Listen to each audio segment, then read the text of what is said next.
तथागत गौतम बुद्ध, तत्पश्चात संत कबीर, संत रविदास, संत गाडगे एवं शिक्षा की जोत जलाने वाले माता सावित्रीबाई फूले एवं राष्ट्रपिता ज्योतिबा फूले, समानता का अलग जलाने वाले छत्रपति शाहू जी महाराज, बाबा साहब डॉक्टर भीमराव अंबेडकर एवं उन समस्त महापुरुषों को हम नमन करते हैं, जिनकी बदौलत आज हम लोग मान सम्मान स्वाभिमान की ज़िंदगी जीते हुए इस मुकाम पर हैं कि अपनी बातों को, अपने हक अधिकारों को बचाने के लिए और एक आत्मसम्मान का जीवन जी रहे हैं। उन सबको हम नमन करते हैं। साथ ही आज इस कार्यक्रम में हमारे बीच में उपस्थित हमारे मुख्य अतिथि आदरणीय professor doctor Ram Naresh Rao sir, उद्घाटक श्रीमती रेखा रामचंद्रन जी और आज के विशेष अतिथि एवं प्रोटान के प्रदेश कोषाध्यक्ष professor doctor Anil Yadav sir, साथ ही साथ इस कार्यक्रम में उपस्थित हमारे विशिष्ट अतिथिगण, हमारे मित्र आदरणीय दिलीप गौतम जी, हरिभूषण सर और अपना बहुमूल्य समय निकाल करके हम लोगों के बीच में आए आदरणीय अमरजीत प्रसाद सर,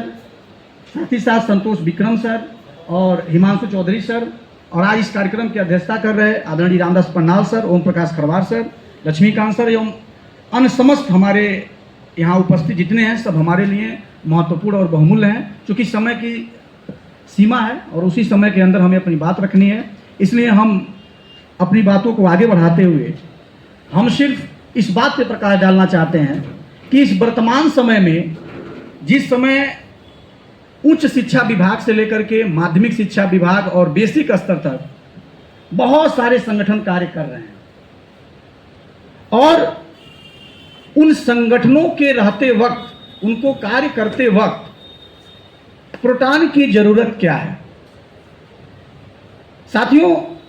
अभी हमारी उद्घाटक महोदय ने ये बात बताई कि प्रोटान क्या है। बहुत मैं एक मिनट में हम प्रकाश डालना चाहेंगे कि जो प्रोटान शब्द है वह professor, teacher and non teaching employees का एक शॉर्ट फॉर्म है, एक संक्षिप्त रूप है। मतलब प्रोफेसर का प्रो और and teacher and professor and non teaching employees, यानी जो नॉन शब्द है, प्रो और नॉन मिला करके, और जो टी शब्द है उसको मिला करके प्रोटान शब्द बनाया गया है। प्रोटान क्या है? तो प्रोटान जो है वो उच्च शिक्षा से लेकर के और बेसिक लेवल तक की, हम कह सकते हैं कि जो आंगनबाड़ी कार्यकर्त्री हैं, जो शिक्षा विभाग की ही एक अंग हैं, उन सबको मिला करके एक विशाल, एक बृहद जो है शिक्षकों का संगठन है और जो पूरे भारत में काम कर रहा है। उसके साथ ही साथ आपके मन में ये विचार आता होगा कि अगर हम प्रोटान के अंतर्गत जुड़ करके काम करते हैं तो इसकी विधिक अधिकार क्या है, इसका पंजीकरण क्या है। तो जो प्रोटान है वह राष्ट्रीय मूल निवासी बहुजन कर्मचारी संघ का एक शैक्षिक विंग है। अब आप सोच रहे होंगे कि शैक्षिक विंग का मतलब शाखा या उसका हिस्सा कह सकते हैं। तो हिस्सा हम क्यों कह रहे हैं? क्योंकि जो राष्ट्रीय मूल निवासी बहुजन कर्मचारी संघ जो ट्रेड यूनियन है, वो जो एक ट्रेड यूनियन है राष्ट्रीय मूल निवासी, वह लगभग 750 क्षेत्रों में काम करता है। 750 क्षेत्रों में काम करता है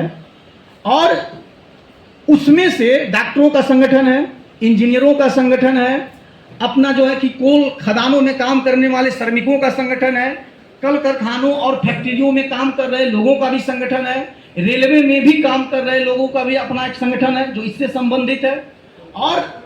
इसमें से जो शिक्षा विभाग में काम कर रहा है उसका नाम प्रोटान है। एक छोटा सा उदाहरण, जैसे कि मान लिया जाए कि विश्वविद्यालय है, तो विश्वविद्यालय में विश्वविद्यालय की एक कुलपति होती हैं। कुलपति विश्वविद्यालय के संचालन के लिए अलग अलग विभाग बनाए हैं, इतिहास विभाग, हिंदी विभाग, गणित विभाग, सांख्यिकी विभाग, और जो भी विभाग उसके अंदर है वो विभाग बनाती हैं और विभाग के साथ साथ विभागाध्यक्ष नियुक्त करती हैं, ताकि कोई भी कार्य जब कराना होता है तो विभागाध्यक्ष से संपर्क करके उस कार्य को संचालन करवाती हैं। इसी तरह से जो राष्ट्रीय मूल निवासी बहुजन कर्मचारी संघ है, उसने अलग अलग क्षेत्रों में अलग अलग संगठन बना करके अपने से जोड़ करके रखा है और उसमें जो शैक्षिक शाखा है उसका नाम प्रोटान है। प्रोटान सिर्फ सरकारी शिक्षकों का ही संगठन नहीं है, ये निजी क्षेत्रों में काम कर रहे जो हमारे शिक्षा